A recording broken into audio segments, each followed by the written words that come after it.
Now we are moving forward and I'm going to tell you about constant variable and data types, because we are moving further to create more and more programs, so we need to understand what are constants, what are variable, and what are data types. First of all, I am going to tell you about what are constants. Constants क्या होता है? कोई भी value जो हम programme के दौरान हम लिखते हैं और उसको हम एग्जीक्यूट कर रहे होते हैं, जो कि चेंज ना हो सके प्रोग्राम के दौरान, वो हमारे पास क्या होती है? सिंपली कोई वो होती है कांस्टेंट. अब कांस्टेंट हमारे पास या तो इंटीजर हो सकता है, या तो फ्लोटिंग हो सकता है, या तो हमारे पास क्या हो सकता है? कैरेक्टर या तो स्ट्रिंग. ठीक है, इनमें से कोई भी हमारे पास वैल्यू होगी जो हम प्रोग्राम के दरमियान यूज़ करें और चेंज ना हो सके, वो हमारे पास क्या होती है? कॉन्स्टेंट. अब हम बताएंगे कि वेरिएबल क्या होता है. वेरिएबल हमारे पास क्या होता है कि जिसके अंदर हम कोई भी ऐसा वर्ड जिसके अंदर हम इस कांस्टेंट की वैल्यू को स्टोर कर सकें, वो हमारे पास क्या होता है? वेरिएबल. जैसे a इज इक्वल टू 2 और y इज इक्वल टू 3.8 लिखा हुआ है, तो 2 और 3.8 हमारे पास क्या है? कॉन्स्टेंट्स है. और इन कॉन्स्टेंट्स को हमने किस में स्टोर किया हुआ है? वेरिएबल्स में. तो वेरिएबल्स हमारे पास सिंपली वो होता है जो कॉन्स्टेंट की वैल्यू को होल्ड करता है, जिसके अंदर हम कोई भी कॉन्स्टेंट को असाइन कर सकते हैं. मूविंग फॉरवर्ड हमारे पास क्या है? Data types. अब सिंपली हमारे पास सी प्रोग्रामिंग में कितनी डेटा टाइप्स होती हैं? Integer, float, double, character and string. अब इनके लिए हमारे पास अब सबसे पहले हम जाते हैं इंटीजर के लिए. इंटीजर हमारे पास क्या होता है? कोई भी नंबर जो कि पॉजिटिव हो और नेगेटिव हो. ठीक है, अब इंटीजर का हमारे पास डिक्लेरेशन क्या होती है? इंटीजर के लिए हम एक कीवर्ड यूज़ करते हैं INT का. INT का इंटीजर के लिए कीवर्ड यूज़ होता है, और उसके फॉर्मेट स्पेसिफायर होता है उसका %d, जिसके ज़रिए हमारे कंपाइलर को पता चलता है कि हमने एक इंटीजर प्रोग्राम यूज़ किया हुआ है.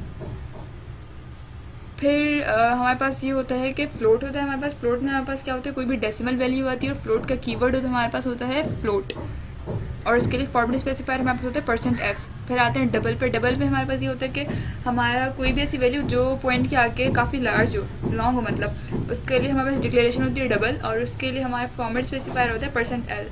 फिर हम आते हैं कैरेक्टर पे. कैरेक्टर में हमारे पास कोई भी अल्फ़ाबेट, उसकी डिक्लेरेशन होती है 4 से CHAR, और इसका फॉर्मेट स्पेसिफायर होता है %c. फिर हम आते हैं स्ट्रिंग पे. स्ट्रिंग में हमारे पास कोई भी स्पेशल कैरेक्टर या अल्फ़ाबेट, मतलब कोई भी स्पेलिंग वगैरह लिखी हुई हो, वो हमारे पास होता है स्ट्रिंग, जो कि लॉन्ग होता है थोड़ा, और उसके लिए हमारे पास डिक्लेरेशन होती है कैरेक्टर, और इसके लिए हम एरर बता देते हैं. एरर में हम ये बताते हैं कि हमारा जो स्ट्रिंग है वो कितना लॉन्ग हो सकता है, और उसके बाद फॉर्मेट स्पेसिफायर होता है %s. Now moving forward I can tell you about how to declare and how to write programs using मतलब अगर हमें जैसे कोई इंटीजर असाइन कराना हो, या हमें कोई फ्लोट असाइन कराना हो, डबल या कैरेक्टर या स्ट्रिंग असाइन कराना हो, तो हम किस तरह असाइन करें.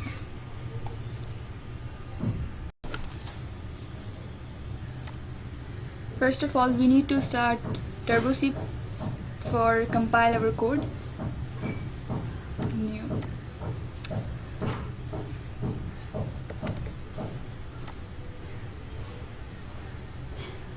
ये मैंने पहले एक रन किया हुआ था प्रोग्राम. अब हम नया एक प्रोग्राम रन करते हैं टू प्रिंट इंटीजर हैश.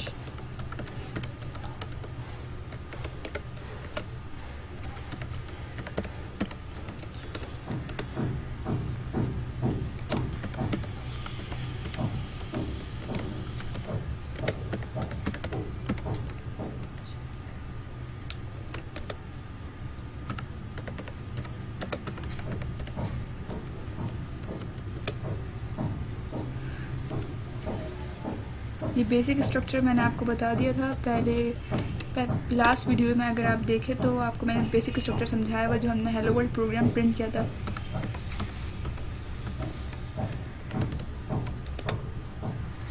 अब यहाँ हम यूज़ करेंगे integer data type. For example int a. अब हम यूज़ करेंगे प्रिंट की कमांड printf. अब इसका फॉर्मेट स्पेसिफायर यूज़ करेंगे ताकि पता चल जाए कि हम एक की वैल्यू भी इनिशियलाइज करा लेते हैं. फॉर एग्जांपल हमने ये रख लिया है 9.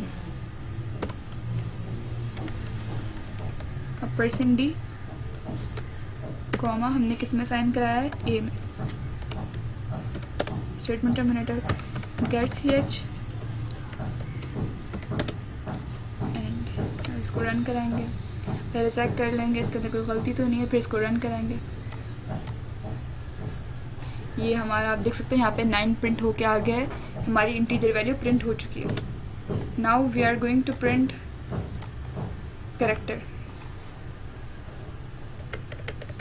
या पहले फ्लोट प्रिंट करके देख लेते हैं। अगर हमने फ्लोट ए ले लिया और यहाँ पे हम दे देते हैं 9.8 और यहाँ पे फॉर्मेट स्पेसिफायर चेंज होकर आ जाएगा %f। ना उसको प्रिंट करवाएंगे तो ये 9.8 आगे 000 हमारे पास आ चुका है, यानी ये हमारे पास फ्लोट वैल्यू प्रिंट हो गई है। अब हम प्रिंट करके देखेंगे करेक्टर।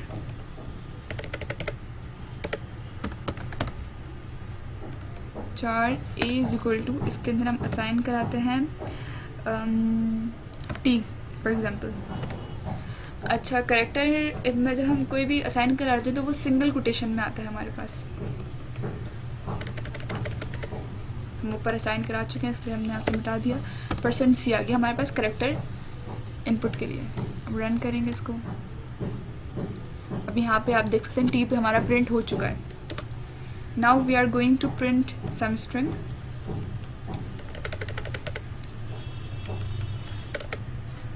इसके लिए हम करेक्टर A एरे बनाएंगे अपनी। फॉर एग्जांपल हमने 20 वर्ड्स की एरे बना दी। इज इक्वल टू हमने लिखा प्रोग्रामर।